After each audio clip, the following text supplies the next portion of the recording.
Kambag'al tuyani ustida yursa ham it qopadi degan gap shunday bo'lsa kerak. Yangi chiqqan utilizatsiya qonuni juda ham vahshiy qonun. Rivojlangan davlatlarda ham bunaqa qonun yo'q. Dubayda bor 20 yillik mashinani chetdan olib kela olmaysiz. Yevropada bor 40 yillik mashinani chetdan olib kela olmaysiz. O'zingizning mulkingizga teginmaydi. Amerikada mana 40-yil, 50-yil mashinalarni minib yuraverishadi. Texas motordan o'tsa bo'ldi. Bular kayf qilish uchun minishadi, mazza qilish uchun minishadi. Bizda bechara kambag'al majburlikdan minyapti. U kayf qilish uchun minmayapti u mashinani. Uni olib qo'yyapti, mashinasini paqachlayapti. O'rniga na imtiyozli kredit, na boshqa mashina, na alternativ yo'l berishyapti.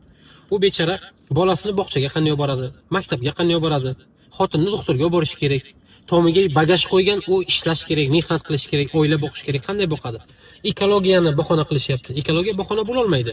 Chunki u mashinalar metanda, propanda yuradi. Ular juda ham toza hisoblanadi. Даже elektromobildan toza bo'lishi mumkin, lekin chirkin emas. Elektromobilni ishlab chiqarish uchun ancha yer qazilmalari kerak.